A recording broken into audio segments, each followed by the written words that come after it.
Good morning, everyone. We are coming to you live via YouTube streaming, via Facebook streaming, and also via Skype online. Each one of you is welcome to this live streaming.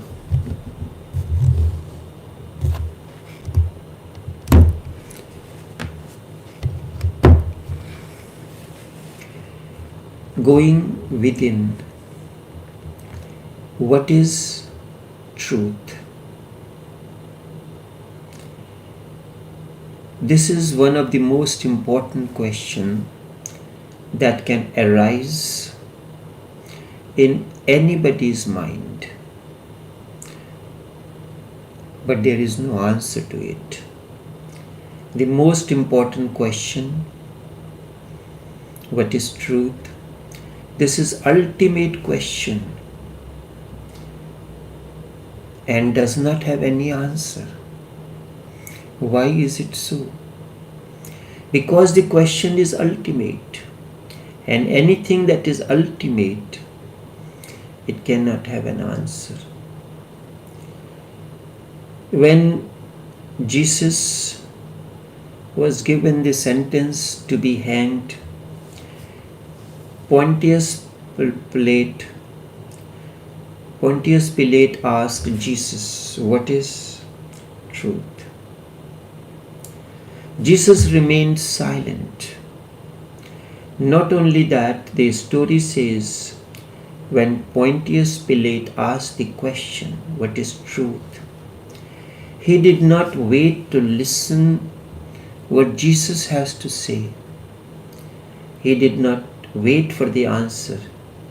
He left the room and went away. This is quite strange. Pontius Pilate also thinks that there can be no answer to this question, what is truth? So he did not wait for the answer.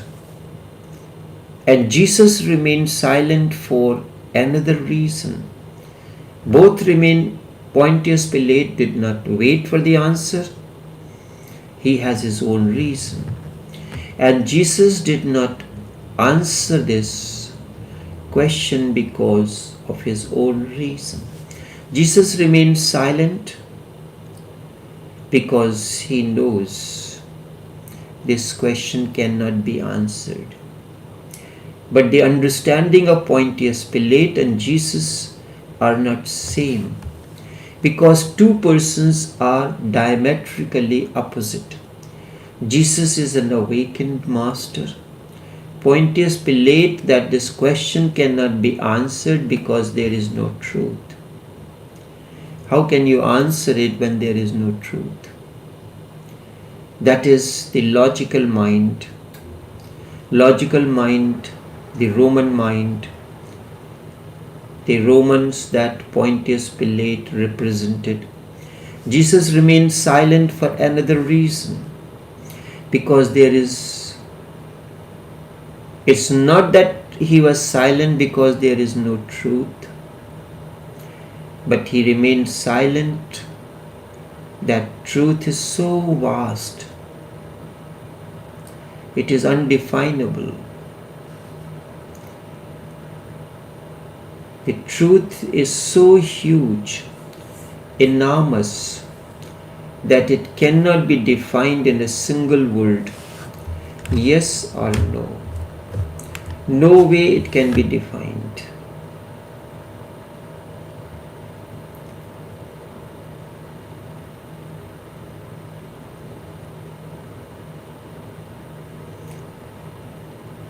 It is there.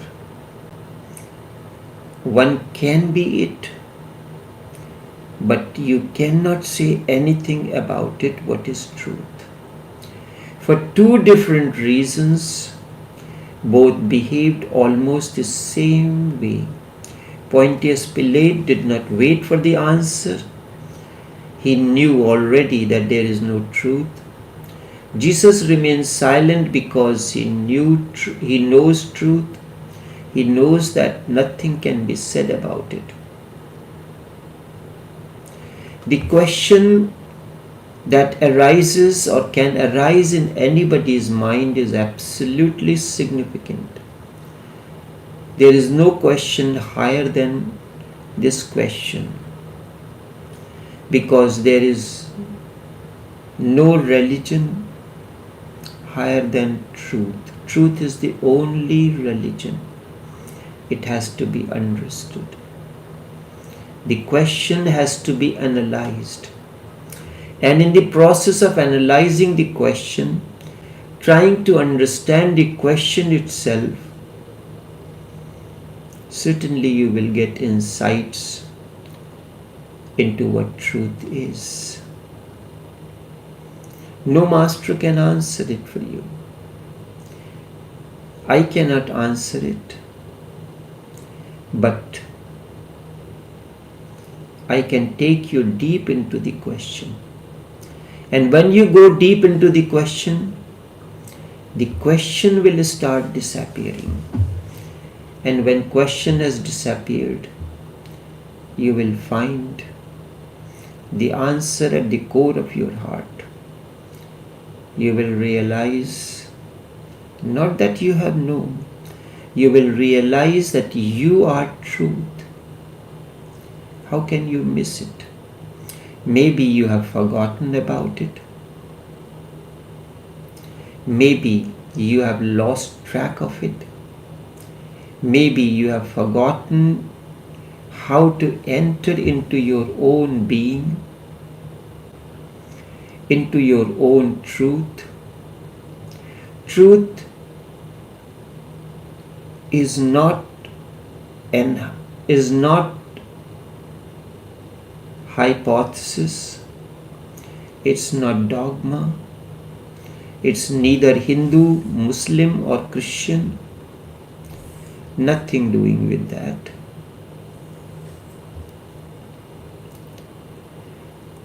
Truth is neither mine nor yours. It belongs to no one, just as the sky belongs to no one. That is exactly the meaning of the word. It belongs to no one. But it belongs to no one, but everything belongs to it. The sky belongs to no one, but it provides protection to everyone. Truth is neither yours nor mine. It belongs to no one, but everyone belongs to it. Truth means that which is. That is exactly the meaning of the word.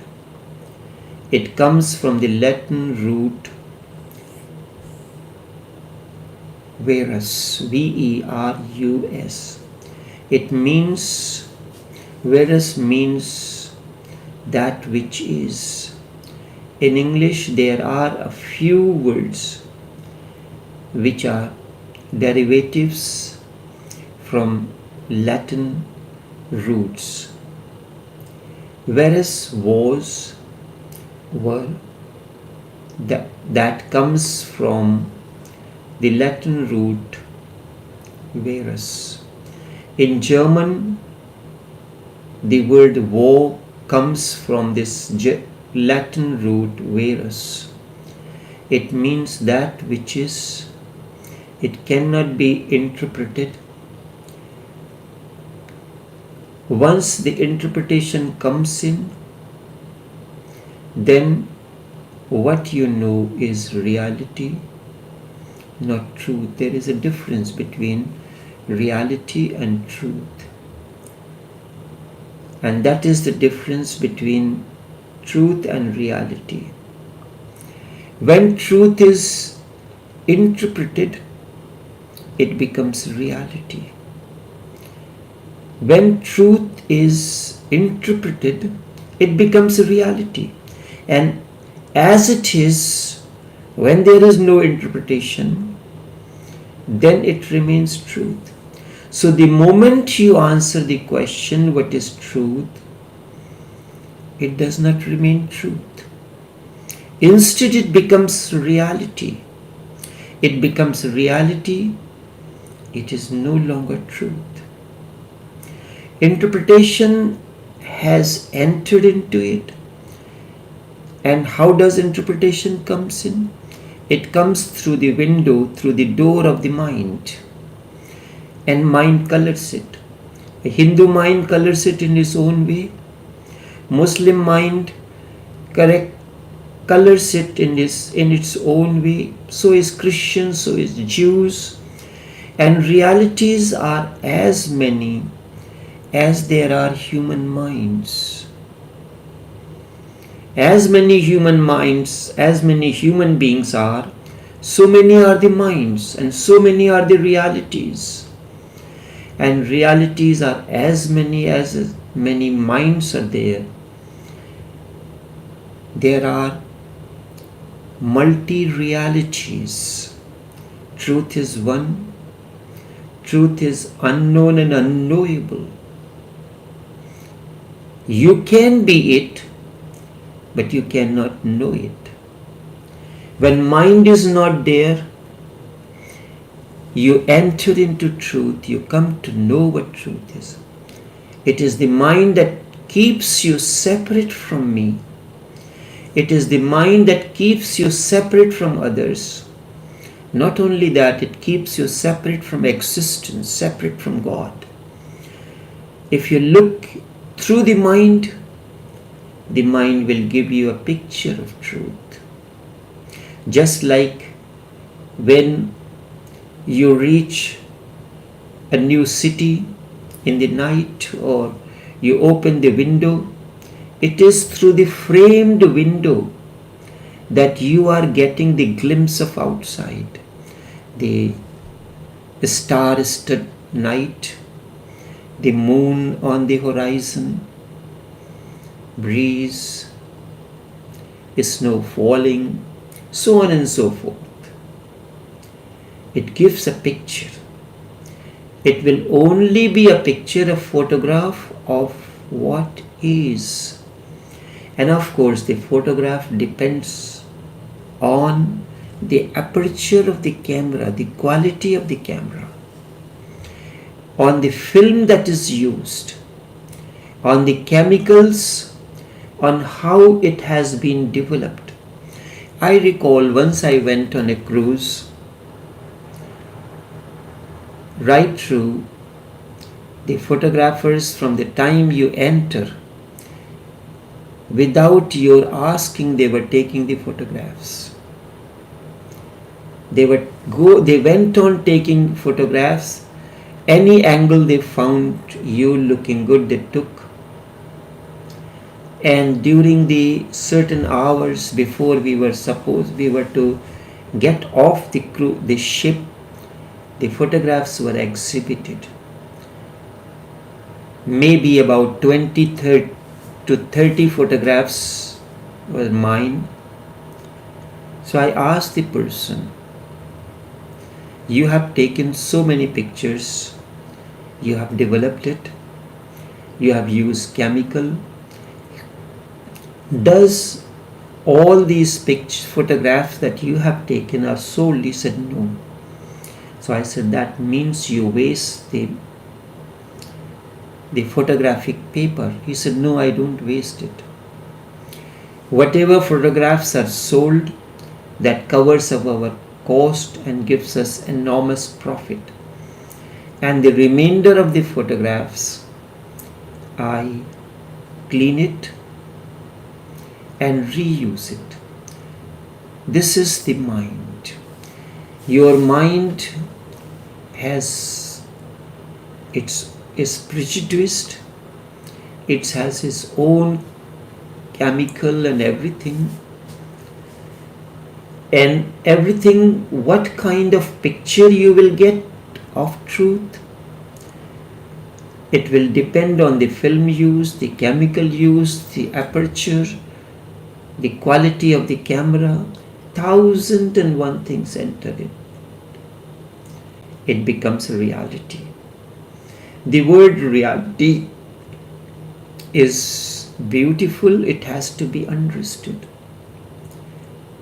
You know where it comes from? It comes from the root res. T-R-E-S. It means thing or things. And truth is not thing. It is not matter. It is not something that can be defined. Once interpreted, once mind has grabbed it, once mind has come in, defined, demarked, it becomes a thing. Anything that is demarked,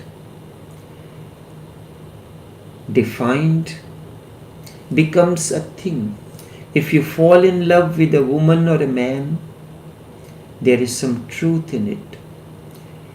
If you have fallen absolutely unaware, if you have not done anything in any way, you have not acted, you have not managed, if you did not even thought about it, suddenly you see a woman or a man, you look into the eyes, both look into each other's eyes, and plop, something clicks.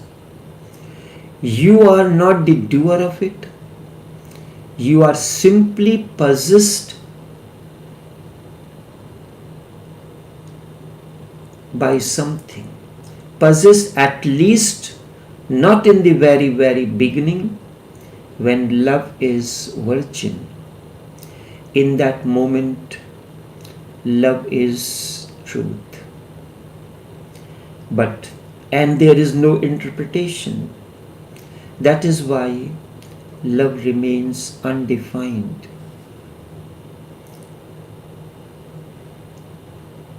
It is glory from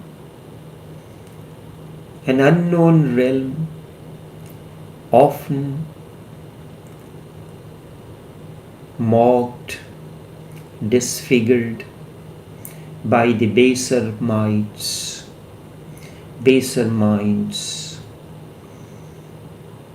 Soon the mind will come in and it will start managing everything. It will take possession of you. You start thinking about the girl or the boy as your girlfriend or boyfriend. You start thinking how to get married. You start thinking that woman to be your wife or that man to be your husband.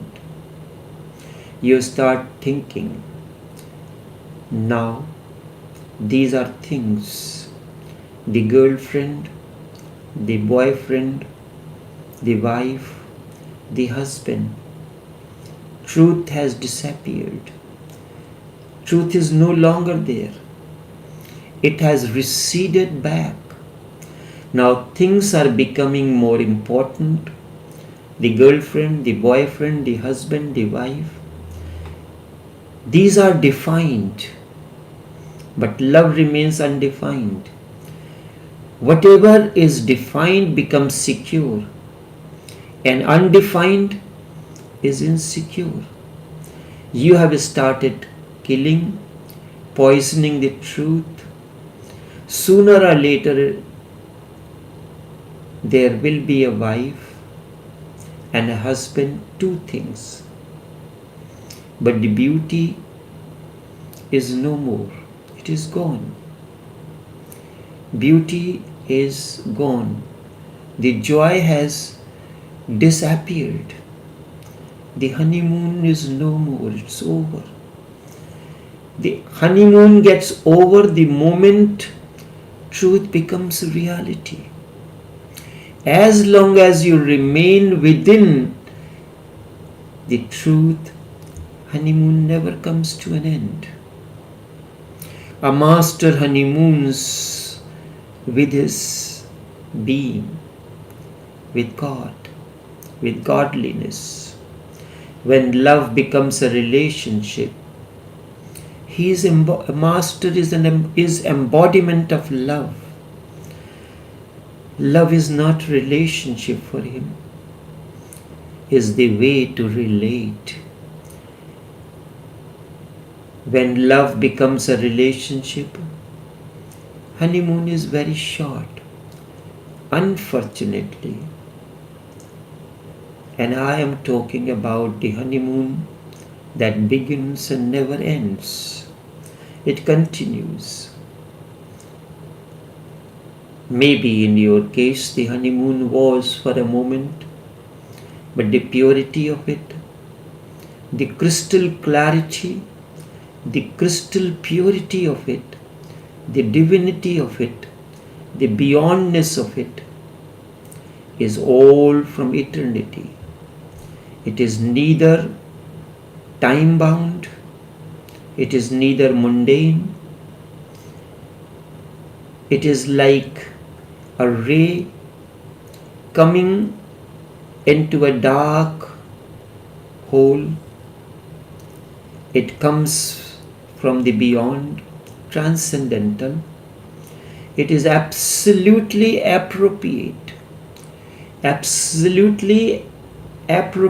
to call it God, because love is truth. The closest that you come to truth in ordinary life is love. You asked, you want to know what is truth? The moment you are asking disappears. The question disappears. The colors of the mind disappears. That very moment you come to know what truth is. If you ask what is truth, what are you asking? If I say A is truth, B is truth, C is truth, will that be the answer? If I say A is truth, then A is not the truth. It is something else that I am using as a synonym for truth. If it is absolutely synonymous, then it will be different. It will be tautology. Then I can say truth is truth,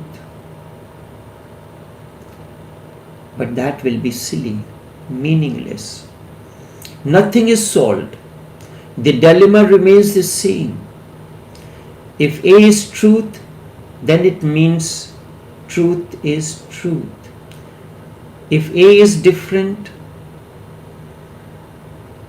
is not exactly truth, then I am falsifying. This is what happens. So I cannot say A is truth or B is truth or C is truth. I cannot say God is truth, because if God is truth, then it is an explanation, tautology. Then I am not saying anything. If God is different from truth, then again I am saying something. I am not saying anything wrong. Then God is different. Then how can He be truth? If I say it is approximate, linguistically it may appear right, but it is not. Approximately means some trace of lie is there in it. Some trace of falsehood is there. Otherwise, why is it not 100% truth? If it is 99% truth, then something is there which is not true. And truth and untruth never exist together. Just as darkness and light never exist together, one is the absence of the other. Darkness is nothing but the absence of light. Absence and presence cannot exist together, can they? Truth and untruth cannot exist together. Truth is nothing, but the absence of truth. So no answer is possible, only you have to realize is deep within you. And that is the reason that Jesus remained silent, because he is a man of awakening, one who has known that which is. But if you look at it with deep sympathy, if you look into the silence that Jesus is, you will find you have the answer. Silence is the answer. Jesus is saying, be silent as I am, and you will know what truth is. Be silent as I am, and you will know the truth. Not saying it in words, it is a gesture, a very, very Zen-like gesture.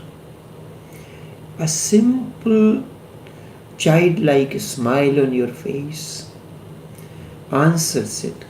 In that very moment, Jesus remains silent. He comes very close to Zen approach, to a Buddha's approach. In that moment, he is Buddha. Buddha never answered questions like these. He had 11 questions listed. Whenever he would move, his disciples would go around to declare to the people, never ask these 7 questions of Buddha, because he will not answer. Questions which are fundamental, questions which are very significant. You could ask anything else, and Buddha was always ready to answer. But do not ask the fundamental questions, because fundamental can only be experienced, and truth is the most fundamental. The very substance of existence is truth. The very substance of which the existence is composed of is truth.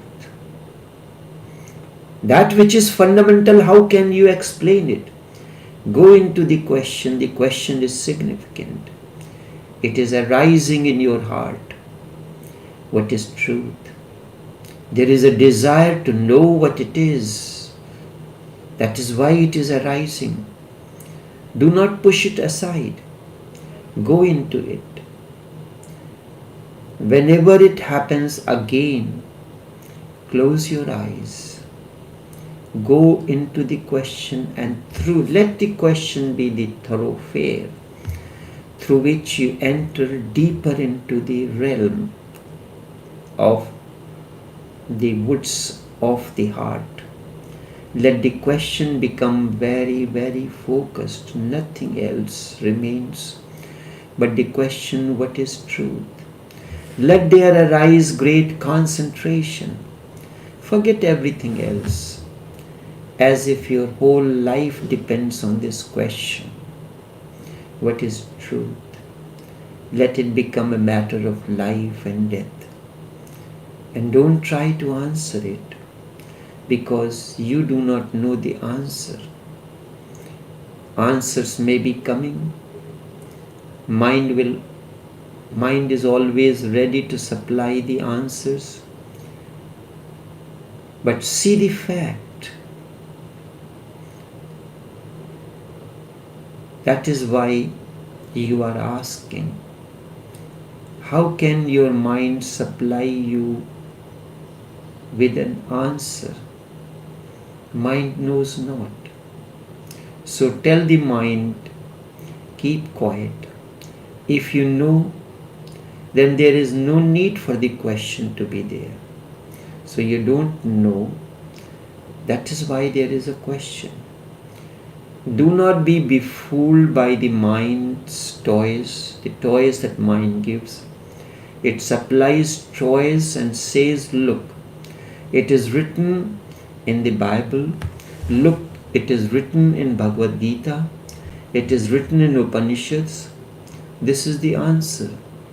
Somebody else's answer cannot satiate you. क्या हो हासिल उनके जिक्र से जो पीकर मस्त हुए हैं. If someone is drunk and is in a state of intoxication, that cannot help you. You have to drink the pristine wine on your own and then be drunk. You have heard many things. You have read many things. The mind carries those memories. It can repeat in a mechanical way, but look into the phenomena that mind knows not. And all that mind is repeating is borrowed from here and there, and all that is borrowed cannot help.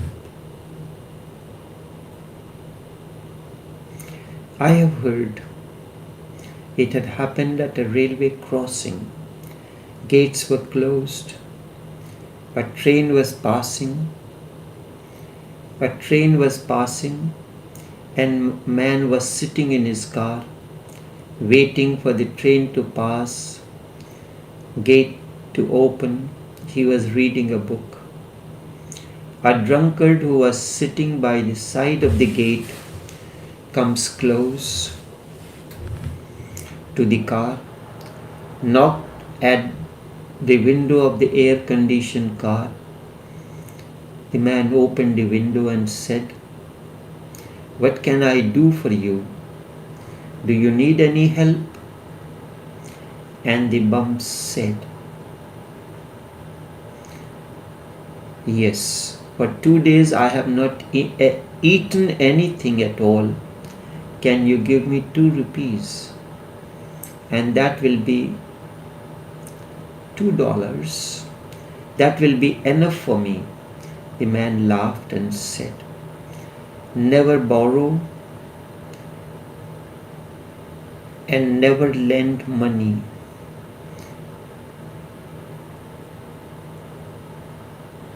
And showed the book to the bum and said, "Shakespeare said so, look." The bum pulled out from his pocket a very dirty paperback and showed it to man, where it was a message from D.H. Lawrence. "You son of a bitch," written by D.H. Lawrence. Beware of the mind. Mind goes on quoting. The mind knows all without knowing at all. Mind is pretender. See into this phenomena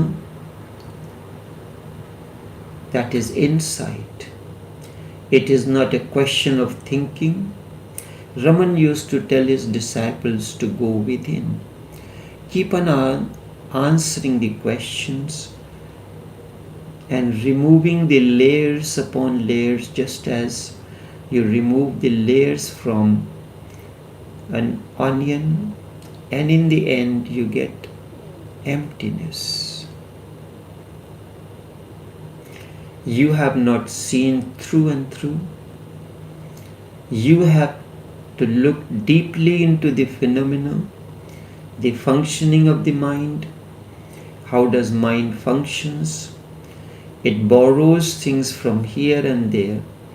It goes on borrowing and accumulating. It is a hoarder of knowledge. Mind becomes very knowledgeable. And then whenever you ask a question, which is really important, and mind gives a very unimportant answer to it, which is futile, rubbish. I have heard a man bought a parrot from a pet shop. The shop owner assured him the bird would learn to say hello within half an hour. Back home, he spent an hour helloing to the parrot, but not a word from the bird. As he was turning away in sheer despair, the bird said, you know what the bird said, parrot? Number engaged.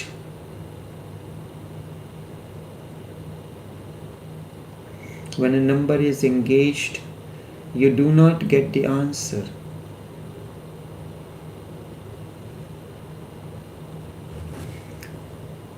You do not get the answer. A parrot is a parrot.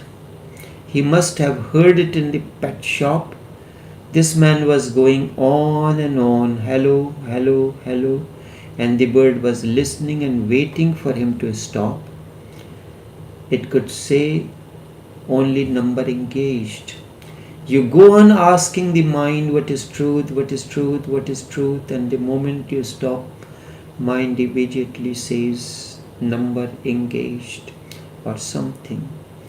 The mind will give you an answer. Beware of the mind.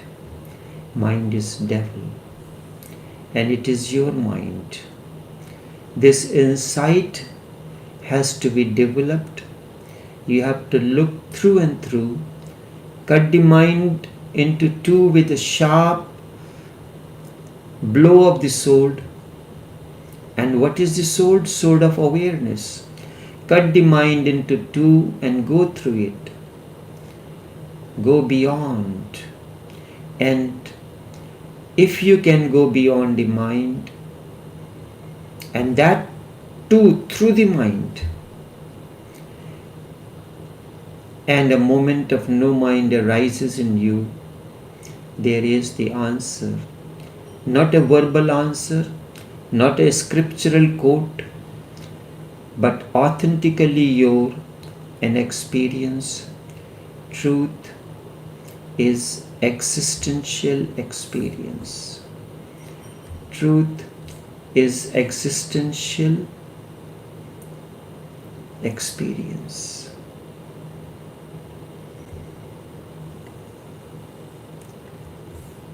Only this much for this morning. Until we meet again, take care and do have a pleasant day.